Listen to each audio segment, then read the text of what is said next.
Hello everyone. आज हम लोग कैपेसिटर के एडवांस कंसेप्ट पे बात करेंगे। तो जो एडवांस कंसेप्ट है वो हमारे पास सबसे पहला एग्जांपल होता है नोडल एनालिसिस। ये एनालिसिस के क्वेश्चंस मोस्टली एडवांस के क्वेश्चंस में ही आते हैं, तो वो आपके लिए ये एनालिसिस कभी कभी आपको क्रिकऑफ लॉ के बहुत जल्दी से सॉल्यूशंस दे देता है क्रिकऑफ लॉ में। चलिए तो हम लोग थोड़ी सी बात करते हैं। इसका पहला स्टेप क्या है हमारे पास, स्टेप नंबर 1। तो स्टेप नंबर 1 कहलाता है हमारे पास किसी भी नोड को रेफरेंस पॉइंट मानना और उसका पोटेंशियल को जीरो मान लेना। ठीक है, तो स्टेप 1 हमारे पास क्या कहलाएगा, एक नोड रेफरेंस चाहिए, नोड रेफरेंस चाहिए and assign potential at zero. ठीक है, पोटेंशियल जीरो। दूसरा स्टेप हमारे पास कहलाएगा assign potential at every junctions. ठीक है, तो potential second step is potential at any junction, any junction या एवरी जंक्शन बोल सकते हैं हम लोग। Every junction, potential at every junction, जितने जंक्शंस हैं वहां पर हमें क्या करने होंगे, पोटेंशियल्स को असाइन करने होंगे। थर्ड आ जाएगा हमारे पास क्रिकॉफ लॉ या जंक्शन लॉ लगा देना। जंक्शन लॉ, जंक्शन लॉ किस पे बेस्ड करेगा बेटा, law of conservation of energy में। तो अगर आपको ये 3 पॉइंट पता है और इसके बाद सिंप्लीफिकेशन पता है तो आपका क्वेश्चन बन जाएगा। चलिए, तो एक एग्जाम्पल क्वेश्चन यहाँ पर है हमारे पास। सबसे पहला क्या था कि नोड का रेफरेंस नोड हमें ले लेना है। तो लेट्स से रेफरेंस नोड हम लोगों ने ये रख लिया क्योंकि यहाँ पर बैटरीज दिख रही थी और इसका पोटेंशियल कुछ v मान लिया है। ठीक है, तो इस पॉइंट का कोई पोटेंशियल हम लोगों ने v मान लिया है या x मान लेते हैं, x मान लिया यहाँ का पोटेंशियल को। और अगर x इस पॉइंट का पोटेंशियल मान लिया है, इस पॉइंट का पोटेंशियल को हम लोगों ने मान लिया है y के बराबर। अब यहाँ पर देखें, ये जीरो पोटेंशियल होना है बेटा, तो यहाँ पर ये जीरो होना है और ये 10 होना है। अगर ये जीरो है तो यहाँ पर 5 होना, और अगर ये 5 है, चेंज इन पोटेंशियल यहाँ 10 होना है, मतलब ये 15 हो जाएगा। ये 15 हो जाएगा तो ये 15 हो जाएगा। अब हम लोगों ने स्टेप 1 और स्टेप 2 को कंबाइन कर लिया। अब हमारे पास जंक्शन लॉ लिख देना है।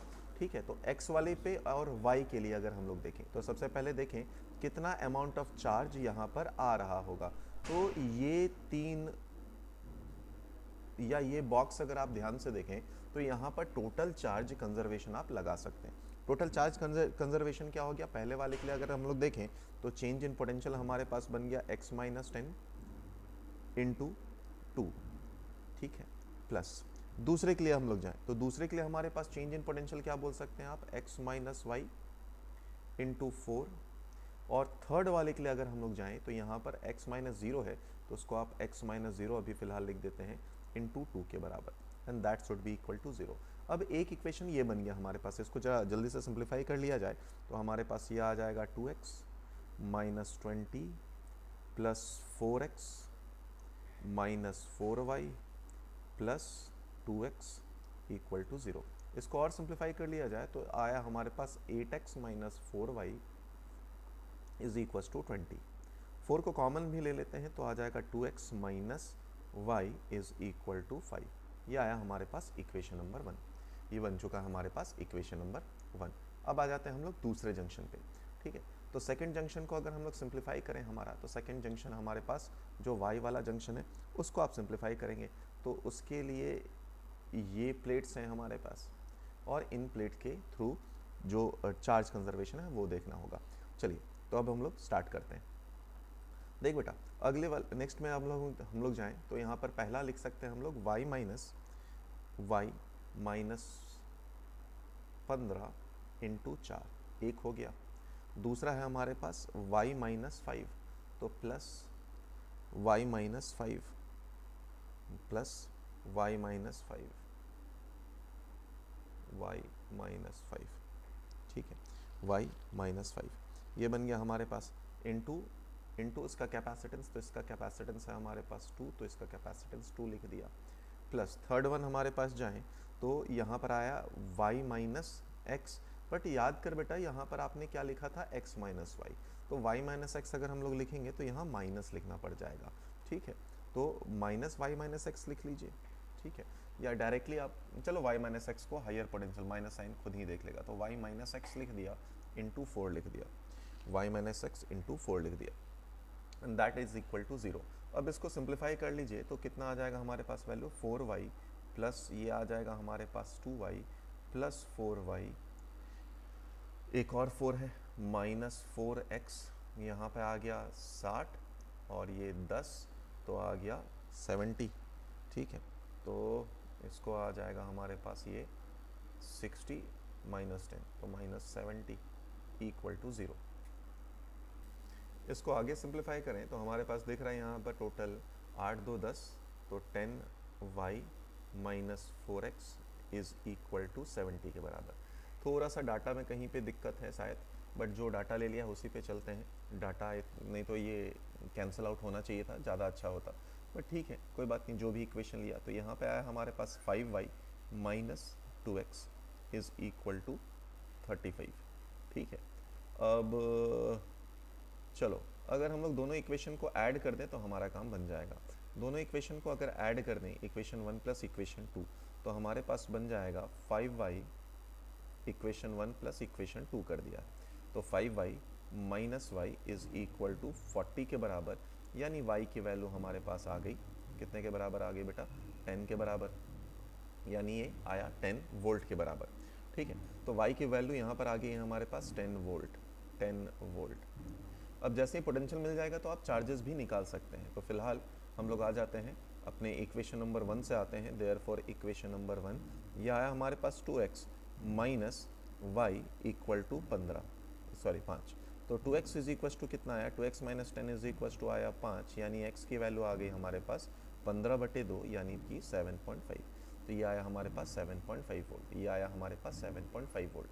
देयरफॉर पोटेंशियल ऑफ x कितना आया था, 7.5, एंड y आया है हमारे पास 10 वोल्ट। अब यहाँ से निकालने के बाद आप चार्जेस इस पे निकाल सकते हैं। फॉर एग्जांपल अगर मुझे चार्ज Q1 निकालना है, कहीं पे भी चार्ज निकाल लीजिए, यहाँ पे चार्ज निकाले आप, हर जगह पे आप चार्ज निकाल सकते हैं। चार्ज निकालने का तरीका क्या रह जाएगा बेटा हमारे पास, अगर चार्जेस यहाँ पे निकालें तो लेट्स से इसको चार्ज नाम दे दिया Q1, यहाँ पे चार्ज दे दिया Q2, और यहाँ चार्ज हमारे पास Q3, कोई भी चार्ज। तो इसमें जो चार्ज आ रहा होगा उसको ले लेते हैं मान लो Q3। तो अगर हम लोग Q1 की बात करें, मैग्नीट्यूड ऑफ Q1, तो देखा जाए तो यहाँ पर 7.5 था, ये 7.5 था। तो चेंज इन पोटेंशियल देख लीजिए, चेंज इन पोटेंशियल है हमारे पास, Q1 की वैल्यू आ गई हमारे पास 10 माइनस 7.5, तो 10 माइनस 7.5 डिवाइडेड बाई 2, तो यहाँ से एक वैल्यू निकल कर आ गई 2.5/2, ठीक है। माइक्रोकुलम यूनिट वगैरह हम लोग देख सकते हैं। Q2 की वैल्यू अगर आप देखें तो 7.5 माइनस 0 डिवाइडेड बाई 2, तो ये भी वैल्यू निकल कर आ गया। Q3 की वैल्यू देखें तो 10 माइनस 7.5 विच इज़ लिख ही देते हैं, तो 10 माइनस 7.5, आप चार्जेस पोटेंशियल के अकॉर्डिंग चार्ज का फ्लो का डायरेक्शन देख सकते हैं, divided by 4, so this will become 2.5 divided by 4 के बराबर। तो यहाँ से आप Q3 भी निकाल सकते हैं। सिमिलरली आप अदर ब्रांचेस में भी चार्जेस निकाल सकते हैं। अगर दूसरे ब्रांच में मान लो यहाँ पर मुझे Q4 देखना है, Q5 देखना है, तो आप हर काम कर सकते हैं। Q4 की अगर वैल्यू देखी जाए तो 15 माइनस 10/4, तो Q4 निकल आएगा। Q5 की वैल्यू आप देखें तो आ जाएगा हमारे पास 10 माइनस 5/2, तो Q5 भी आ जाएगा, ठीक है। तो इस तरीके से इस क्वेश्चन को हम लोग सॉल्व करते हैं। अब नोडल एनालिसिस का ही एक दूसरा क्वेश्चन होता है, आइए उस क्वेश्चन पे आते हैं। इसमें हमें बोला गया है potential between point x and y निकालिए। अगर नोडल एनालिसिस के अलावा हम लोग इसको सॉल्व करते हैं तो काफ़ी ज़्यादा टाइम लग जाता है, तो इसीलिए हम लोग नोडल एनालिसिस का यूज़ करेंगे और समझेंगे कि इससे क्वेश्चन कैसे सॉल्व किया जाता है। आइए बात करते हैं नोडल एनालिसिस का। स्टेप नंबर 1, पहले पोटेंशियल असाइन कर दो, तो 0 एंड v, 0 हमारे पास रेफरेंस है, इसका अननोन का पोटेंशियल v ले लिया। अब देखिए बेटा, यहाँ पर जगह इस पॉइंट पे हमें पोटेंशियल बताना है, x एंड y तो पूछा ही है, एंड इस जगह का पोटेंशियल को असाइन करना है। तो अब जरा देखें, ये है हमारे पास x, तो यहाँ का पोटेंशियल कितना होना चाहिए बेटा, x माइनस E2 होना चाहिए, सो दैट आप जब इस जोन से, इस जंक्शन से यहाँ तक पहुँचे तो प्लस E2 करें तो आपको x का पोटेंशियल मिल जाएगा। सिमिलरली अगर यहाँ पर y है बेटा, तो y से आप इधर आ रहे हैं, आपका पोटेंशियल इंक्रीज हो गया है, तो जो इस पॉइंट का पोटेंशियल आ जाएगा वो E1 प्लस y के बराबर आ जाएगा। अब जैसे ही ये बातें लिख लिया, अब आपका अगला काम होगा कंजर्वेशन ऑफ चार्ज बताना, ठीक है। तो कंजर्वेशन ऑफ चार्ज के लिए फिर से हम लोग हमारे पास कौन कौन से जंक्शन है, पहले उस पर चले जाएं। तो एक जंक्शन यहाँ पर है, यहाँ से चार्जेस निकाल लेंगे, और दूसरा जंक्शन बॉटम वाले पॉइंट से भी निकाल लेंगे। तो पहला हम लोग देखें तो v minus y into 2c plus v minus, दूसरा बन गया, इसका पोटेंशियल c दे दिया, कैपेसिटेंस c है, ठीक है। तो दूसरा अगर हम लोग लिखें तो v माइनस 0 इंटू सी, ये आ गया। तीसरे पे अगर हम लोग जाएं तो वो है हमारे पास v minus x into two c, and that is equal to 0। अब आप इसको फर्दर से सिंप्लीफाई करें तो सिंप्लीफिकेशन कैसा हो जाएगा बेटा, सी सी को हम लोग कैंसिल आउट कर देते हैं, तो यहाँ पे आ गया 2v minus 2y plus v plus 2v minus 2x के बराबर, दैट इज इक्वल टू 0। तो आपको दिख रहा होगा कि यहाँ से हम लोग लिख सकते हैं 5v is equal to twice of x plus twice of y के बराबर। ये हमारे पास आया इक्वेशन नंबर 1। जैसे इक्वेशन नंबर 1 आ गया हमारे पास, अब आ जाते हैं नोडल एनालिसिस या हमारे पास या conservation of charge at second junction पे। तो सेकंड जंक्शन को हम लोग सिंप्लीफाई करें, आइए भाई। तो हम लोग यहाँ पे क्या लिख सकते हैं बेटा, E1 mine plus y into two c plus plus v into c plus, मतलब ये ब्रांचेस की बात कर रहे हैं हम लोग ना, ठीक है, v इंटू सी। और अगले वाले पे चले जाएं तो यहाँ पे इन दोनों पे बात करना है हमें, तो अगले वाले पे जाएं तो आ जाएगा x minus E two into two c, and इसका चेंज इन या कंजर्वेशन ऑफ चार्ज से नेट जीरो के बराबर आप लिख सकते हैं। तो एक्स सी को तो हम लोग पहले ही कैंसिल आउट कर चुके हैं, कैंसिल आउट कर दीजिए, ये आ जाएगा हमारे पास E1 प्लस या twice E1 plus twice y plus v plus 2x minus 2E2 is equal to 0।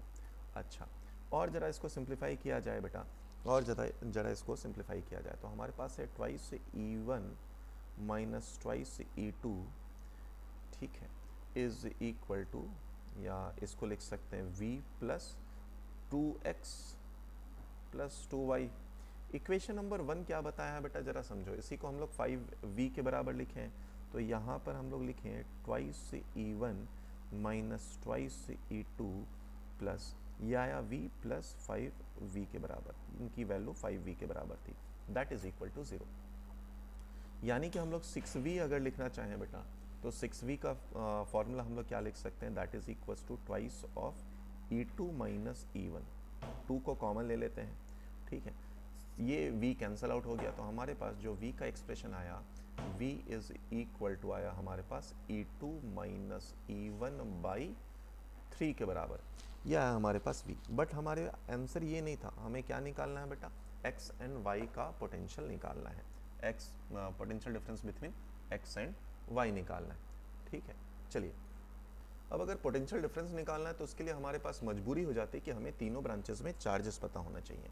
तो मान लो यहाँ से जो चार्ज गया होगा, लेट्स से ये चार्ज हमारे पास यहाँ Q1 आया था और इस वाले ब्रांच से Q2 चला गया, तो यहाँ से आया होगा Q1 माइनस Q2 आया होगा, ठीक है। तो हम लोग पहले इसी वाले ब्रांच से निकाल लेते हैं, तो हम लोग लिख सकते हैं Q1 minus Q2 is equal to C into v and Q1 minus Q2 that is equal to C की वैल्यू हमारे पास कितनी है बेटा, C की वैल्यू तो C ही है, एंड V की वैल्यू अभी है हमारे पास E2 माइनस E1 बाई 3।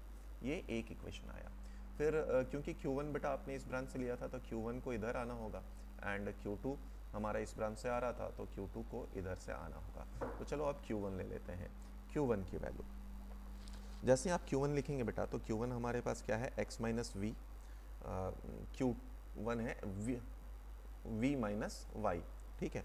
तो उसको हम लोग लिख सकते हैं, Q1 को लिख सकते हैं y minus v into 2c। अब यहाँ से क्योंकि मुझे दिख गया कि y का जो पोटेंशियल है वो ज़्यादा है, तो हायर पोटेंशियल माइनस लोअर कर लिया। चलिए, तो y minus v, y minus v का एक्सप्रेशन हम लोग चाहो तो यहाँ से आप रख सकते हैं, जो हमारे पास था E2 minus E1 by 3 into 2c, and same way में आप निकाल सकते हैं हमारे पास Q2 का एक्सप्रेशन। तो जो Q2 है बेटा, उसका एक्सप्रेशन आ जाएगा हमारे पास x minus v into 2c के बराबर, ठीक है। अब इन सारे को आप ऐड कर दो, या इसको मत भी लिखो, डायरेक्टली इनको ऐड कर दो। कहाँ गया, इन वाले पे वैल्यूज़ रख दीजिए, आपको आंसर आ जाएगा। ये इक्वेशन रख लेते हैं, यहाँ पे वैल्यू Q1 की वैल्यू कितना है हमारे पास बेटा, y minus v into 2c into 2 c से सी हम लोगों ने कैंसिल कर दिया है, चलो रखने देते हैं, कोई बात नहीं, बाद में कैंसिल कर देंगे। यहाँ पे हमारे पास x minus v into 2c, और यहाँ पर है c e2 minus e1 by 3। तो c से c हमारा दोनों जगह से कैंसिल आउट हो जाएगा। 2 को आप कॉमन लेकर यहाँ पे डिवाइड कर सकते हो, plus v minus v cancel out हो जाएगा, तो बेसिकली आएगा हमारे पास y minus x is equal to e2 minus e1 by 6। ये आया हमारे पास फाइनल आंसर। ठीक है।